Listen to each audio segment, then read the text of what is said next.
Welcome to Round Hill's Golf Rules Seminar, where you will have professionals discussing the rules. So I'd encourage you to, I think everybody in the club probably has one of these books. And if you don't, you can get it from in the pro shop. Is that right? Or you can download it on your phone. Or you can download it on your phone. Yeah. You can download any USGA product that has to do with the rules on your phone. You can do this one, which is, I call it the learner's version, but it's really good enough for 95% or 98% of the golfers. This is all you need to have. This is the best thing. And the thing that's the best in it is the definitions. There's a list of 70 plus definitions.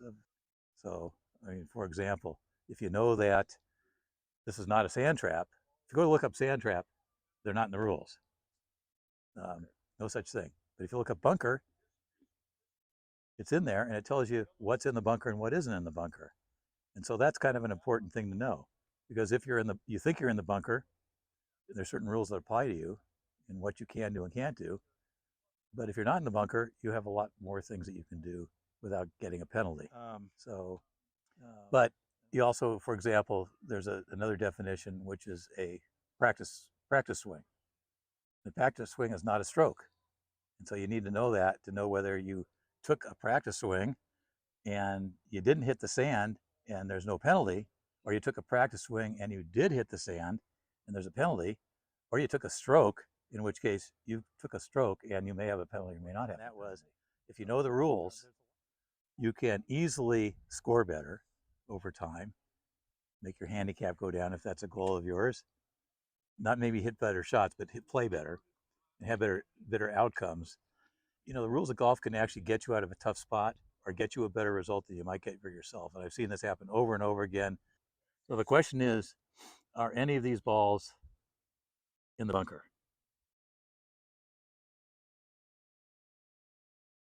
Not in the bunker. Anybody else? None of them are in the bunker? No, that one. Okay. Which one? The yellow ball closest to the bunker is in. Okay, so that's actually not in the bunker either. If you know the rule, you could take relief that doesn't cost you a lot. If you don't know the rule and you think you're in the bunker and you don't take the relief and you hit a lousy shot because of that, like that one's buried in the face. Take it unplayable? You can take it unplayable, but the unplayable for what's in the bunker is a different unplayable than what you play on the course. General area. There's basically four ways you can take an unplayable lie. Three of them result in one stroke, and that is the ball stays in the bunker, either within 2 club lengths on either side, no closer to the hole, and a little semicircle behind it. On the grass. So you can take the 2 club lengths either way, and find your area. And you drop it. And you drop it. The next one is back on the line. It's a 1-stroke penalty. Back on the line in the bunker, so you can drop it all the way back into here if you want. So you can't go closer to the hole, and that's 1 stroke. You can play an unplayable lie that allows you to redo the stroke, meaning you can go back to where that ball came from, put it where it was on the tee, in the fairway, wherever it was, and you can take a 1-stroke penalty, and the distance obviously you lost. The other one is, let's say you can't get out of the bunker. You're a terrible bunker player. It's here you are on the 18th hole. You're leading your match by 1 hole, and you say, if I hit that, it's going to stay in the bunker. You can take it out back on the line for 2-stroke penalty. No, take it out of the bunker and drop it on the line. If you encounter what's called loose impediments or movable obstructions, and there are definitions of those in the rules. Loose impediments are natural objects and rocks. It could be fruit. It could be a banana peel, whatever. Leaves, sticks. Movable obstructions are artificial. If you move the ball when you're moving a movable obstruction or a loose impediment, you can replace the ball with no penalty. Except there's always exception. The one exception here is if you have a mound of sand behind you where you're going to take your shot, and you decide that you want to take that obstruction and move it back right over the sand, and the sand gets smoothed down, and you now have a better lie, you're improving your lie, and that's a penalty. So things you can't do in the bunker, You can't take a practice swing and touch the sand. That's a penalty. That's a general penalty, 2 strokes. You can lean on the club though. A lot of people say I can't ever touch the Oh, really? anything on the sand with my club. So you could use it like a You can? can do it if you're leaning on the club to because you're Isn't that tired. kind of testing course conditions, and it's because all of them are exactly the same. So what's an abnormal course condition? It's an animal hole, ground under repair, an immovable obstruction, and temporary water. And the procedure is the same for all of them. So that's why they group together. Does everybody know what an immovable obstruction is? I do. What? That's A wall? man-made. It's something man-made that you can't move. Yeah, pavement. However, it is not a boundary fence. Okay. Right. So that's completely different. And if your ball comes to lie close to that or against it, too bad, so sad, no relief, even though it is a man-made object. It is a boundary fence, so it doesn't fall under this category. So for all of these situations, what you have to do is find your nearest point of relief if you want relief, because the rules do grant you some. Okay, bear in mind that the nearest point of relief is going to be different for a right and a left-hander. Okay, so what if my ball is here and I am, you guys, right-handed, and I'm going to go to that green? Do I get relief? I get relief for my stance, my swing, which I'm stupid enough I could hit that too, and my lie. My lie is fine, but my swing and my stance are questionable. So I do get relief, and it's free relief, so I have to find my nearest point of relief. And remember, this is free relief. You don't have to take it. Sometimes it's worth it not to take it, and we'll get into that a little bit. But here I think it's worth it because not only do I want it off here, I want a little bit more that way. And that's all good ground. And that's going to be where my nearest point of relief is. So what I do is I take the club that I would hit if this was all on pristine fairway, and then I try to figure out where my ball would be positioned so that I'm not going to hit it, not standing on it. So I think my ball would be right there, don't you? So is that point nearer than, sorry, I got to move you, darling, here? Yes. So that's got to be my nearest point of relief. Once I find my nearest point of relief, once I find my nearest point of relief, I get 1 club length. Remember, this is free, so it's 1 club length. When you pay, you get 2. You're not paying 1, but it's a driver length. So from where my nearest point is, I get 1 driver length, and it's an area. It's not a line. So it's all of this area, probably a quarter of a pie in this situation. Okay, I like this spot right here. And people, this is your knee. Yep. Don't bend your knee. Nope. That's not your knee height. This is your knee. Bend here. Drop it. It doesn't matter where you stand. It does not matter where you stand. You can, as long as it hits in the area, you're good. Oh, I like that. Okay. Here's point of relief. What if my ball is here? Right in the middle. Yeah. Do you think my nearest point of relief is going to be over here or over here? Let's see. Which point is closer? That one or this? Which one's closer to where my ball currently lies? Maybe that one. This one's closer. Yeah, you don't get to choose. You do not get to choose. It's the closest. It's very seldom that you'll have 2 nearest points of relief. It does happen, but it's not normal. So can you see that my ball would, anytime it's going to be over here for a right-hander, my nearest point of relief is going to be over here. All right, you know what a Kirby marker is? Those things that are in the ground that usually tell distance. So this is a Kirby marker, and again, I'm right-handed. I gotta get my right club, and I'm going for there. So where do you think my nearest point of relief is? Where's my nearest point? Closer to you. You think it's here? What about here? Isn't that point closer than this point? Oh yeah. Oh yeah. Wouldn't this point give me complete relief for my swing, my stance, and my lie? Huh? Is it closer to? Can't look at the pin. No, I just didn't. No. So everybody see that this is going to be my nearest point of relief? You don't get to choose. Your nearest is your nearest, and you don't. Well, you want to be correct because if you hit from the wrong place, it's a 2-stroke penalty. So don't do it. Okay. So you've decided this is it, but remember, in this situation, I'm going to get a whole half of a pie in which to drop it. Does that make sense? So in fact, I could end up getting to drop it over here. Why? Because it's free. Because I get 1 club length from my nearest point of relief. Isn't this 1 club length from my nearest point of relief? Isn't this 1 club length? Isn't this? Isn't this? Yeah, it's all 1 club length. And it's free. Yeah. If you wanted to pay for it. Where is my nearest point of relief?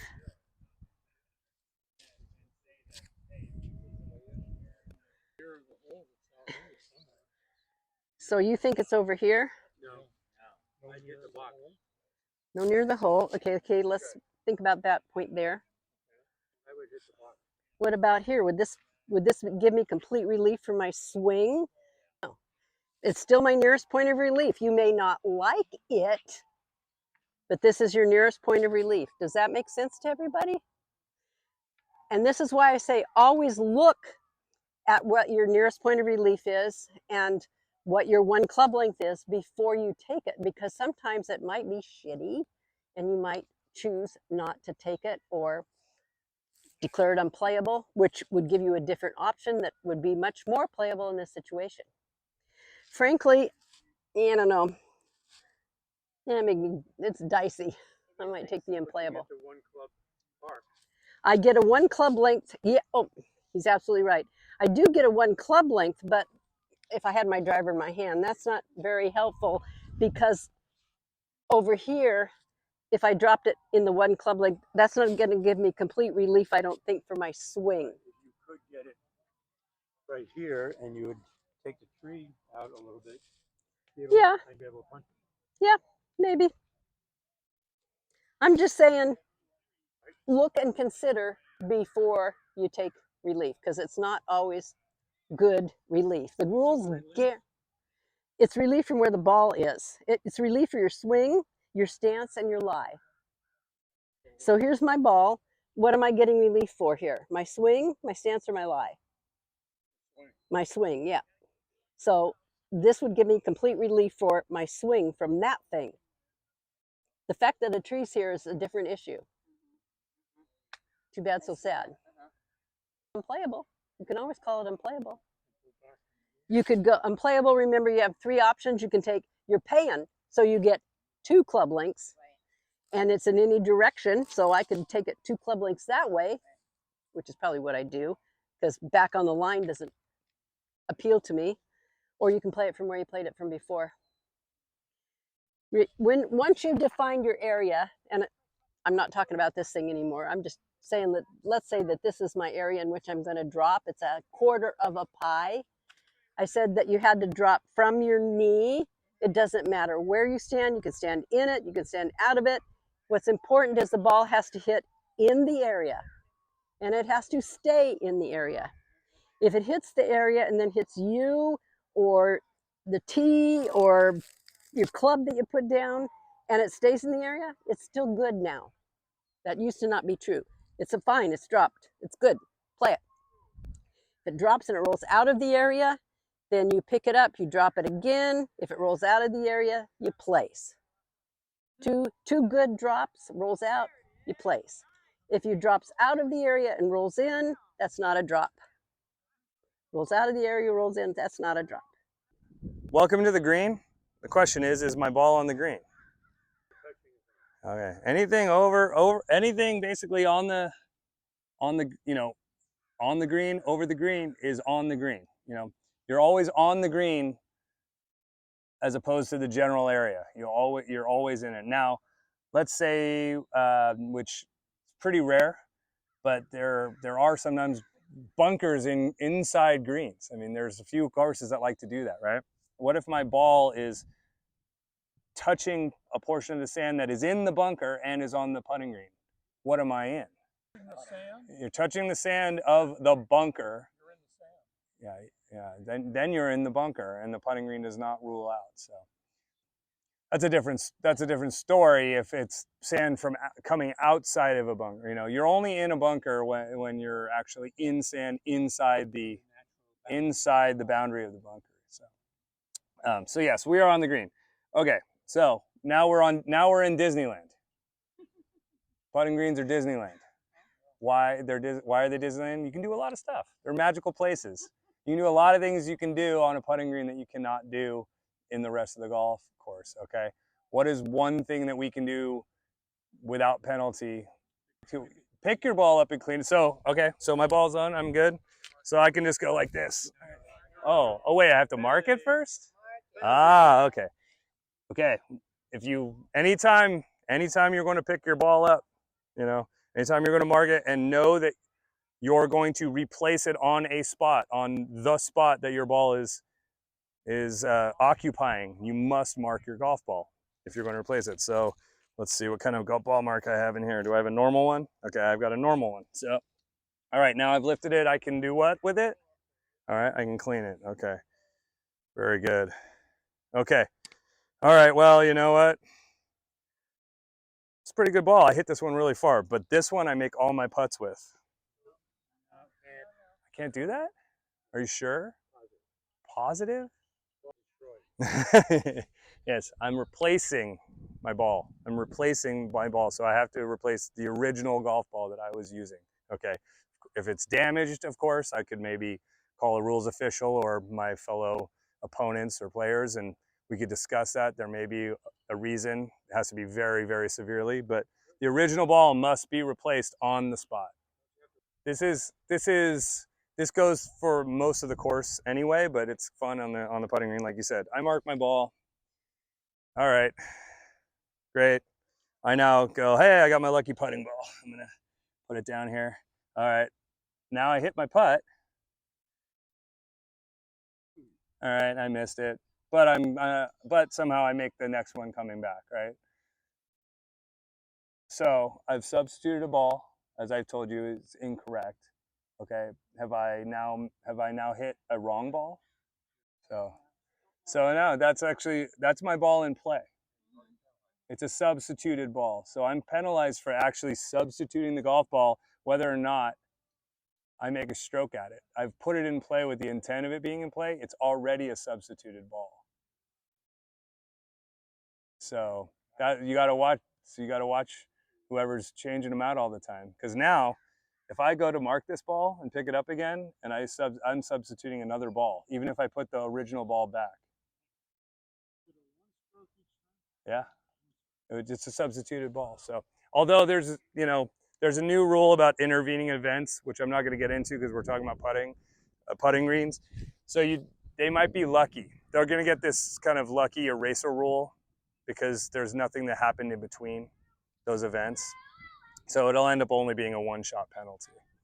But anyway, I wanted to say here, so we're going to pretend this is sand, okay? So this is sand. This is your ball. And you like to putt from off the green, which I don't love to do. But okay, so that's sand. There's a bunker over here. There's sand. What can I do with that sand? Sand off the bunker. This whole thing is sand. I can do this.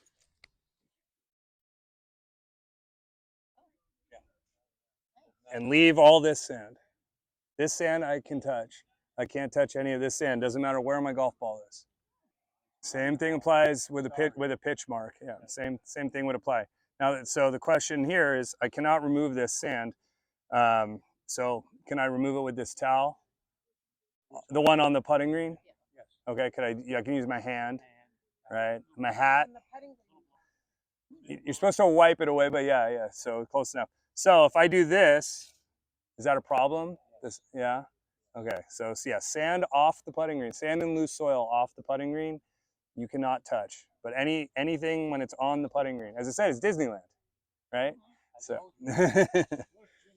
acorns, yeah, acorn, fine. You can remove a loose impediment. So let's go to loose impediments. Can I remove this as a branch, or if it was an acorn? Yeah, I can use it. What if can I move it if it's here? I'm saying this branch, this branch. Yeah, loose impediments you can move anywhere in the universe. Doesn't matter. Penalty areas, bunkers, you can move them now. So that big ring there is water. Let's call it, okay? That big ring there is temporary water, okay? Does the same, so we just talked about sand. Did the same things apply to the ball off the green chipping to this hole? It's temporary water. Yeah, so it's temporary. We have a puddle of water here. Yeah. Okay, do I get relief? Do I get any sort of relief while playing this shot to this hole? I do not get relief. No, you must be on the green to get relief from temporary water. Yeah, because you do not get. Yeah, it's okay. You don't. You don't get line of play from temporary water unless, again, you're in Disneyland, right? And then, yeah, it's okay. Yeah. So now here, now my ball is inside the puddle, right? I mean, whether it's behind or on, but I'm now inside the puddle, so I'd be standing in it. I'd be that. So I need to take relief here. So, there's two ways to go. Which way are we going to go? Which way are we going to have full and free relief? Okay. Well, I did put the ball there, but yeah. So, because here you're going to come over here and you're still, all of a sudden, this is going to be your first portion of not, so you're going to have to come this way, no closer to the hole, complete and free relief. Yeah, complete and free relief. You can always kind of think of free relief. You're always going to get one club length from your reference point, okay? And your reference point where you are complete relief from the temporary water will be here, and you will have a club length from that reference point. So from from where the ball would be, where that point would be, where you have complete relief, where both your stance and swing. So flag sticks. We all know now we can leave the flag stick in, right? Okay. So let's say you're putting, okay, and let's say I'm standing here. So you're putting from there, and I'm standing here, but you haven't said anything to me about touching the flag stick, leaving it in the hole, taking it out of the hole, anything like that, and you putt the ball. Am I attending the flag stick? Anybody who's standing near the flag stick can be considered attending the flag stick. So if you don't want, so you go to putt and you want the flag stick in, and I'm here, and I do that, and it lips out, hey, I wanted the flag stick left in. You got to watch out, because if I'm standing near, I can be considered attending the flag stick. So, hey, I don't want, you always have to make your kind of intentions clear before you hit your putt on what you want. I mean, If you pulled it out and I wanted it in, let's see. I mean, I'm not supposed to remove a flag stick if you tell me, if you tell me that, hey, I want that in, and and I remove it. I mean, it would also depend on match play. It'll probably general penalty generally. So you would, you don't want to do the opposite, right? When the same thing is, I don't want the flag in, and I'm going to put it back in. No, it's like any portion of the ball that is like below the hole, so yeah, like you're saying, rest, the ball's resting, and it's like the lightest bit is breaking your ball's in the hole. Your ball's in the hole, regardless of if I take it out and it goes like that. Now, let's say, this happened to me before. You come up to a par 3 green, and this is the pin, right, from the group prior, okay? All right, can I drive all the way up to the green and fix that before I? What if I'm just, that's my chip shot there, and this is how somebody finally walks up the green. You can do that. Can you fix that? Yeah. You can straighten it. You can center it. Can I leave it here and chip when it's like that? Play the course as you find it. Play the course. Yeah, exactly. If it's favorable like this, and I'm putting from that side, and I think, hey, it might stop it, but it also might have a good size hole, you can leave it. Again, play the course as it lies. But you're always allowed to center a flag stick in the hole. Right, you cannot touch it once, you can't have anyone do that once you're playing your shot, once a stroke is made. So your the ball can't be here and your caddy like runs over and centers it. You have to do it prior to any portion of the ball that breaks what they would say the plane of the ground, which so it could just be like that much. It's technically in the hole. So you'd have to get down and really double check that. But yeah, but let's say the flag stick was leaning because somebody didn't do it and the ball's like that, that's not in the hole. So that ball is technically at rest there. So if you did that and it fell in, you did not hole it. Your ball needs to be replaced on the lip of the hole because your ball was at rest and had not been holed. And it's not moving. So yeah, so it has to be it's just under. There's an interesting in the book, you can see it's like the smallest amount. So first of all, thanks for coming out. I'm Steve Johnson, Round Hill member, NCGA tournament official, and my subject here is penalty relief. Okay, so as we know with golf, the basic deal is play the ball as it lies and of course as you find it. But sometimes that doesn't work out. If your ball's at the bottom of a lake, can't very well play it. So you got to take your penalty relief. So when we're talking penalty relief, we generally have three options. First is stroke and distance. Go back and hit the ball where you just hit it from. And that's one that we often forget, but it's one that can be really helpful in certain situations. The example I've given earlier is the 6th hole. If you are right at the green and you chip it a little hard and it bounces off the retaining wall and goes down Tom's favorite cart path about 200 yards back down the fairway, you can either play it from there or you might think about taking stroke and distance, one penalty stroke and hitting the ball again from where you were. So in that case, the ball hasn't stopped. Well, you would technically wait until it did stop, but yeah, I think Tiger Woods years ago at the Masters, if I recall correctly, was on the 13th hole and flagstick was right up front and he was back. He putted it a little too far and the ball actually rolled into the raised creek. So his option there would have been to go to the other side of the creek, pitch it to a short-sided flag. He said, stroke and distance, go back to where I hit it from.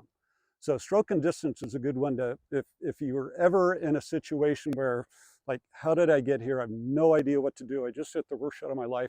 You might want to consider stroke and distance. The second penalty relief option is back on the line. And back on the line starts with a reference point, and we're going to talk about reference points in a little bit. But you will have a reference point on a golf course, and the flag stick you're going to, you take an imaginary line from that flag stick through the reference point. You can go straight back as far as you want and drop a ball on that line. So that's back on the line relief. And then the third one is lateral relief, which is, well, I'll get to that. That's a good question. And I'll give you a spot where that might be a really good strategy. The third is the lateral relief, which is 2 club lengths. And just as a reminder, when you're taking relief, you were all down with Suzanne earlier where she was doing free relief. Free relief is always 1 club length. If you're getting penalty relief, you get 2 club lengths. So that's a good way to keep track of that. Okay, so reference points. Let's talk about reference points, and I'm going to bring you over here. If you all come back over here, you'll clearly realize that what I've got here is the 3rd hole at Round Hill. We've got the tee here, got the Kruger Bridge, right? And then we've got this lake, which is outlined with red penalty area, right? So I've got a ball in the middle of the lake, ended up right there, can't play it. But if I had sliced the ball this way, that was my path, my reference point's right here. The reference point is the last point where the ball crossed into the penalty area. If it was a hook coming this way, my reference point is there. And if I hit one straight over the Kruger Bridge is in the penalty area. The last point the ball crossed the penalty area was right there. So here I have 3 balls that landed in the same spot, but they have 3 completely different reference points. You hope your ball is this one, because your reference point right here, you can take 2 club lengths, hit on up to the green, and you're probably okay.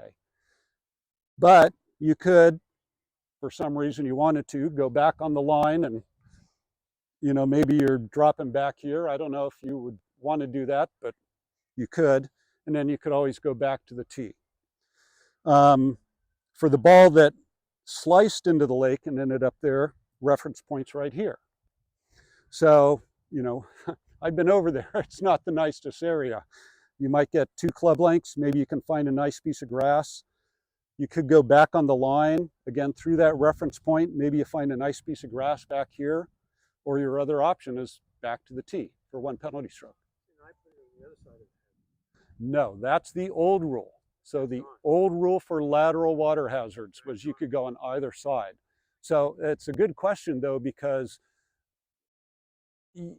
courses could choose to implement that in certain cases as a local rule. There's a spot out at Pasatiempo where they put that into play. The only time I've actually done that here legally, because the little creek between 9 and 18 is so narrow that even though my reference point, I might have come in this way, I could take 2 club lengths and get to the other side and potentially have a better shot. Well, no, I mean, if my 2 club lengths gets me to the other side, yeah, but you can't do this over here and say, I'm gonna go equidistant. Yeah, that went away in 2019. You can only play a provisional for a lost ball or a ball out of bounds. No, the bridge is a immovable obstruction that's actually in the penalty area. So you don't get any relief from immovable obstructions in penalty areas, but if you could hit it off there, you're certainly able to. When might we want to take back on the line relief? So now I'm over here on the number 12 tee, okay? I've got the red penalty area on the right, and we got the hard dogleg right going that way. And I've squibbed a poor drive, and I found my ball up here in the penalty area, but I know it last crossed here. So what's 90% of the people at Round Hill are just going to go 2 club lengths out here, right? And they're going to hit straight out here, and then they're going to hit another shot short, and then maybe get onto the green. This is a perfect spot to use back on the line relief. You aren't going to be able to see the flag stick, but you can estimate where it is. You can go back as far as you want. You can get a nice lie in the fairway. You might get a better angle going around the corner. Might be able to get up on the plateau and then hit your next shot up there. And that's 1 stroke penalty as well. And then you can also obviously go back to the tee and tee off again if you'd like. So I got 1 more hole up here, and it's the lake on 14. Everybody gets excited about the lake on 14. Oh yeah. So the lake on 14, where people get excited about the lake on 14 is it used to be a yellow penalty area before the rules of golf changed in 2019. And with a yellow penalty area, you could not take lateral relief. We changed this. Everything at Round Hill is a red penalty area right now. So if your 3rd shot or whatever shot is coming along and it rolls into the lake and there's your reference point, you do not have to go back there. You can take your 2 club lengths here on the side. So that seems, especially with the women's group, that seems to be something that everybody gets excited about. But, yeah, it's you know, again, yeah, it's all about where it last crossed. But it has to hit ground to go in. If it's in the air and goes in. Well, then it's, you know, what's that imaginary spot, you know, that it crossed? You just need to estimate that. Well, so Round Hill only has red penalty areas now, but you will play courses that still have yellow penalty areas. Yellow penalty areas, basically the idea is if you didn't get past it, they're going to make you get past it. You can't avoid it. So with the red penalty area, again, with the slicing shot that came in here, you can go drop out here and you've kind of avoided the thing. If this were, let's say the green's over this way, and this was a yellow penalty area, and let's say I hit my ball over there and it backspun right in here, the yellow penalty area, you're forced to come back on the other side and negotiate that penalty area. What happens if it comes in this way, comes around here, hits? I'll give you that before I forget. So your reference point is here, right? That's your reference point. So you still have your three options: back from where you hit it, Or either side? back on the line. But this could be a little tricky because 2 club lengths, you know, you might have a ball where you're having to stand in the lake to hit it. But yeah, that's your reference point in that case. Right. Nearest point of relief is all about free relief, and penalty relief is all about 2 club lengths on the lateral. Exactly. So don't do it again. That's, I guess, the only other thing we talked in some of the previous things about. The only 2-stroke penalty we have is the local rule E5 that we have in play out here for normal play. And that's the rule that allows you to not have to go back to the tee to hit a ball. Just keep things playing. And that's, you estimate either where the ball is lost or where it went out of bounds, and you can go up to 2 club lengths into the fairway, no closer to the hole. That's the alternative. So if you think, you know, and it's anybody's best guess up there, right? But if you guess it's up at that tree and that tree's 130 yards from the flagstick, you can go to a point that's up to 2 club lengths into the fairway that's 130 yards away.